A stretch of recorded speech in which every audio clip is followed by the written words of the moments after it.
World leaders are scrambling to shore up their savior of democracy, Zelenskyy, after his colossal failure in doing a simple signing deal at the Oval Office with the Trump administration just a few days ago. Now, in particular, there is one man who is taking the helm. He wants to be the new leader of this so-called coalition of the willing. I'm speaking, of course, of the much maligned and rightfully so Prime Minister of the UK, Keir Starmer. He thinks he's the right man at the right place at the right time to solve the world's issues.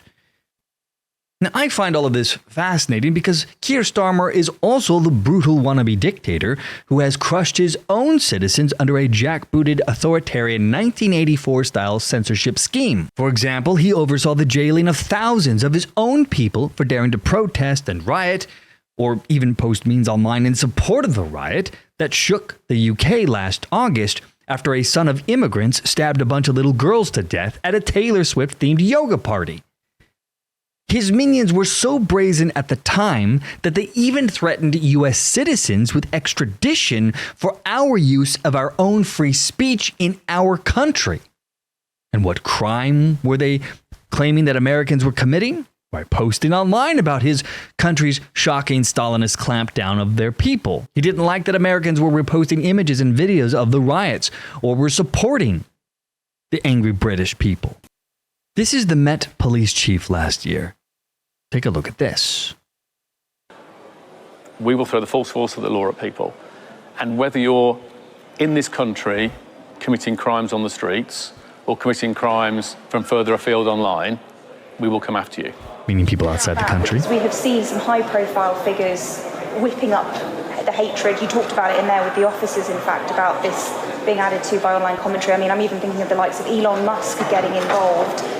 What are you considering when it comes to dealing with people who are whipping up this kind of behaviour from behind a keyboard, maybe in a different country? Being a keyboard warrior does not make you safe from the law. You can be guilty of offences of incitement, of stirring up racial hatred. There are numerous terrorist offences regarding Your speech is now terrorism. Material. All of those offences are in play if people are provoking hatred and violence on the streets, and we will come after those individuals just as we will physically confront on the streets the thugs and the yobs who are causing the problems for communities. That is the Britain under Keir Starmer. But don't worry, my friends. Britain will play the leading role in securing peace in Ukraine. Keir Starmer will be the man who will lead the once free Western democracies to stop the Russian threat. But surprise, surprise, well, he's demanding that the US must also provide aid. Because of course he is. We must proceed with strength, and that does now require urgently a coalition of the willing. Mr. Speaker, we agreed on Sunday that those willing to play a role in this will intensify planning now. And as this House would expect, Britain will play a leading role. With, if necessary, and together with others, boots on the ground and planes in the air. Mr. Speaker, it is right that Europe do the heavy lifting to support peace on our continent. But to succeed, this effort must also have strong US backing. And so Starmer is pushing a European-led peace plan for Ukraine. It is a 4-point deal. He wants to keep aid flowing. For example, £1.6 billion for missiles. He wants to ensure Ukraine remains at the table. He wants to secure a ceasefire with boots on the ground, potentially 40,000 British troops in Ukraine. And he wants to squeeze Russia economically. He is adamant that the US must be involved in this deal. He wants our air support, he wants our logistics, etc. Essentially admitting that Europe is not enough to handle the situation without America. Which is no surprise because, for example, NATO is nothing without the USA. Keir Starmer sees this as an opportunity to co-opt the fallout from Trump kicking out the ill-mannered little leader from the Ukraine to position himself and the UK as the new transatlantic bridge and rally of their coalition of the willing with France and others. It's all about framing this as a moral and strategic must. Why, if America won't be the good guys, then we will. And perhaps as importantly, considering they have over a 60% disapproval rating of him and his party in the UK, he will try to tie Ukraine to his domestic agenda. The British people have been abused by Keir Starmer's police state. British citizens do not like the National Violent Disorder Program with 6,000 specialist cops who use facial recognition technology and force online speech to go with whatever the narrative from the government is supposed to be.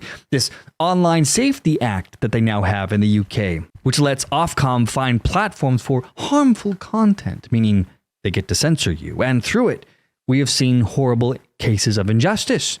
Starmer's government has leaned on the Public Order Act of 1986 to nab people for abusive online speech, including memes, with critics like Nigel Farage calling it a chilling crackdown. I believe that Starmer will use this as a way to sell a collective British duty, and will use this to attempt to quell any domestic division. He has already greatly curbed speech in his country. UK citizens are forced to live in fear of the government now. But to do this, he will need to demand that the US once again be the willing piggy bank for the EU and for the UK. We must be the true military might behind all of their plans. Because the truth is, my friends, Europe and the UK have become incredibly weak and inept over the past 30 years. Instead of taking the time to strengthen their nations after the fall of the USSR, Europe has fed their citizens a steady diet of dependence and control through the creeping tentacles of a welfare state. These Western democracies have drunk deep from the trough of socialism for the past 3 decades, and so slowly and surely have been drained of their independence, their free expression, their free will. To the point now where people of Europe and the UK are tacitly allowing this new police state to control their every thought, their every move. Think Germany with their meme police, as well as the UK throwing people in jail for silently praying. And now, after 30 years of decadence and a growing Orwellian evil from within, they are now waking up to a reality that without a compliant US forever paying for their terrible lifestyle choices, they have become greatly diminished. These nations, these world leaders, are rousing from their stupor only to find that the world has become much more dangerous and they, in turn, much weaker than they were before. And so Starmer's plan for his so-called coalition of the willing will hinge on the US taking the bait. But that will be a mighty hill for him to climb, as the Trump team, including Defense Secretary Pete Hegseth, has signaled that there will be no US troops or NATO guarantees for Ukraine. Instead, the US wants to be paid back for the enormous US generosity, focusing instead on a minerals for aid deal. And so the world waits and watches while both Russia and the Ukraine continue to burn.